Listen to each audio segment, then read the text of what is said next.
Last Saturday, 16 teams descended upon York, Pennsylvania for the 5th tournament of the 2021 MAW regular season. It would also be the second one at the pride of MAW, Shibe Park. Albeit, as with opening day, pool play would take place at 2 different sites, the satellite fields allowing for the large turnout of teams to be accommodated.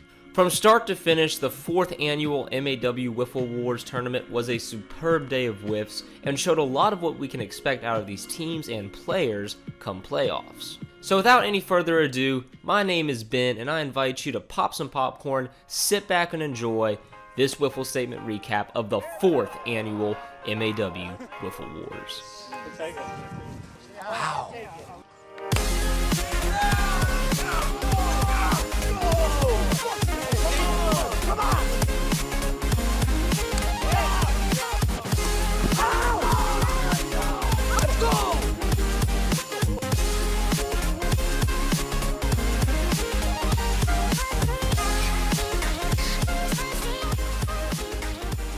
Each team got 3 pool play matchups to determine their seeding for playoffs. Eager to get a shortcut to the finals, a lot of these early games would be close nail-biters. A perfect example would be an early matchup between the Juggernauts and East Coast Elite. These teams have had some brutal games with each other in the past, and this one would be no different. Ryan McGillrath of the Jugs would trade strikeout for strikeout with Kenny Stingle. While known more as a hitter, Stingle once again demonstrated his pitching ability and would absolutely stifle the Juggernauts lineup. That is, however, until the game moved on into extra innings. Get out! Let's go! Come on! Let's go! This walk-off home run by Ben Stant sparked the Juggernauts for the day, giving them an early win, and unfortunately for East Coast Elite, they would not be able to bounce back and would exit the tournament with a disappointing 1-2 record. Back at Shibe Park, Voodoo was making their return after 2 tournament absences, with new uniforms and a full roster. They would get off to a solid start with a 3-2 win over the Dragons in their first game of the day. However, in their second game, they would be shocked by the Meats. Led by the stellar pitching of Kayvon, the Meats would take advantage of a throwing error to grab a 2-0 lead. Vin Lee tacked on 2 more with a bomb in the top of the 3rd. Vin with a line drive to center field, home run, dead center, right over the 105 sign. I mean, we saw this coming. This is 3rd straight at bat. He's been right on Robles. Kayvon would continue to shove on the flat hill to complete the win with a decisive 4-0 shutout. The Meats would continue their hot hand with a win over the 2-0 Goon Squad in their next game to advance to the quarterfinals to face the Aces. Meanwhile, Voodoo would go on to bounce back on the arm of Jordan Robles and a win over the Long Balls to work their way into the playoffs. Talk about what you're looking for, not at bat. Just looking for anything within 15 feet. I'm trying to hit it to the moon. So, the approach never changes, and just getting pitches to hit, putting good swings on. Reaching the afternoon, as temperatures rose, so did tensions, with no team wanting to end their day quite yet. One of these games would be the quarterfinals matchup between the Aces and Meats.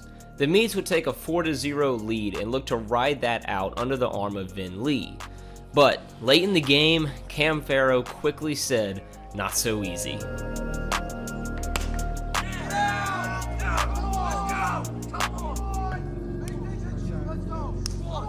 That 3-run blast in the last inning would put the Aces within 1 run down to their final out, trying to complete a last inning comeback. Let's go, 3! Come on! However, Vin Lee would bounce right back to slam the door, sending the Meats to the semifinals to face the Juggernauts. Going into this matchup, I think it's fair to say the Juggernauts expected the shorthanded Meats to be a pushover after both of their pitchers had already logged a good amount of innings. But the Meats had come to play, and they turned this matchup into an absolute dogfight.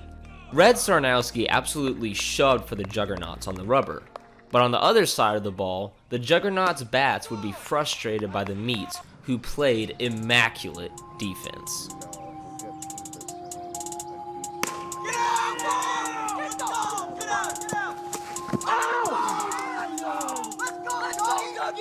Come on!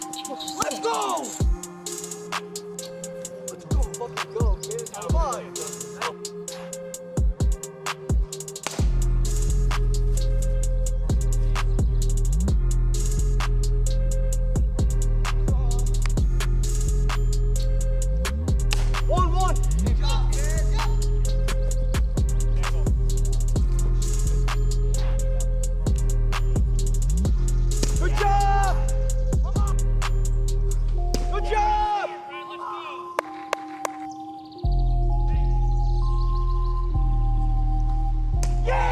Unfortunately though, for the Meats faithful, they would not be able to get that big hit to take the lead, and Stant would once again get the game-winning hit for his team to push the Juggernauts into the tournament finals. Meanwhile, on Chef Field, the brutal rivalry between Earl and Voodoo would write its next chapter. Last time, Earl had gotten the victory thanks to a solo shot from Dan Whitener off of Sean Steffi. However, in this quarterfinals game, Steffi would get the ball again, and he looked to get his revenge. Over 5 innings, Steffi hurled strikeout after strikeout. Earl matched him with their own ace Dan Whitener, and despite pitching a hard-fought game, Jordan Robles would get the better of him with a solo shot. Yeah. That's going. Launches it to left center, crushed by Jordan. He was sitting on that pitch, right in the meat of the zone. Gets down on clobber to left center, up in the middle of the trees there, Paul. Huge shot there. So I mean that's extra huge too. This solo home run would be all Steffi would need to close out the game, sending Voodoo into the semis. In the semis, Voodoo would go up against the new school Risers. The Risers had been the dark horse of the playoffs, and had been led by a marathon of a pitching performance by Dave Cabanacco. Cabanacco had thrown 32 innings on the day to get the Risers through pool play and then beat the Goon Squad in the quarterfinals. To top it all off, he would not slow down a second entering the semifinals, shutting out Voodoo for 4 straight innings. However, with 2 outs in the bottom of the last, Jordan Robles would finally put the Risers' run to an end.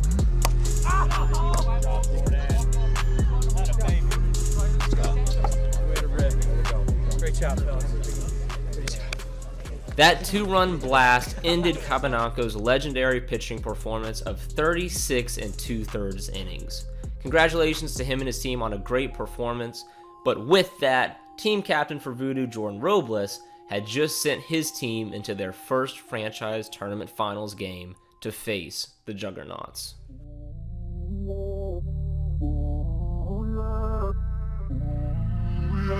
While Voodoo looked for their first franchise tournament win, the Juggernauts were looking for their second of the season.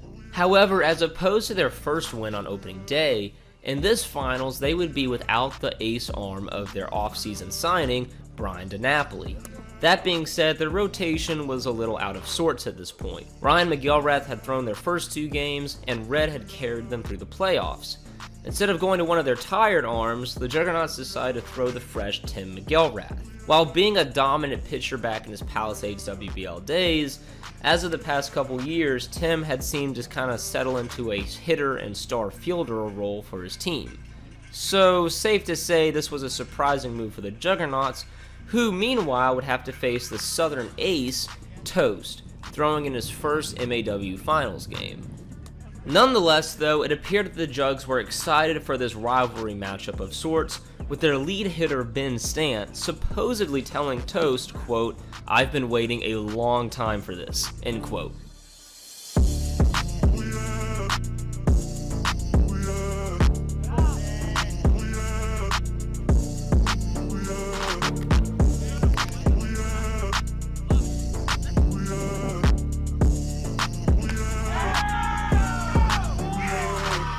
Apparently, Toast had too. He would pitch a scoreless first frame and then follow it up with a solo shot of his own in the second inning. Not to be outdone, Jordan Robles would hit a solo bomb of his own in the third to chase Tim McGilrath from the game. Come on, baby! Let's go! Attaboy! Nice job! The Jugs would put in Red, who had pitched an amazing day thus far, but unfortunately for the Jugs, his fatigue began to show, and Voodoo would show no mercy.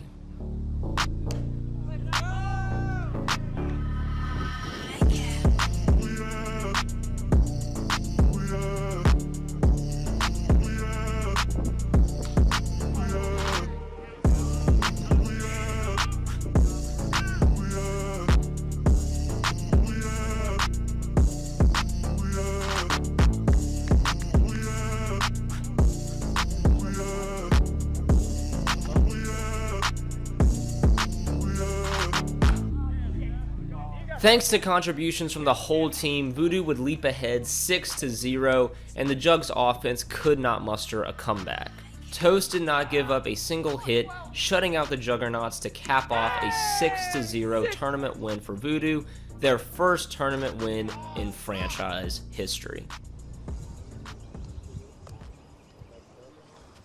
Come on! Let's go! Attaboy!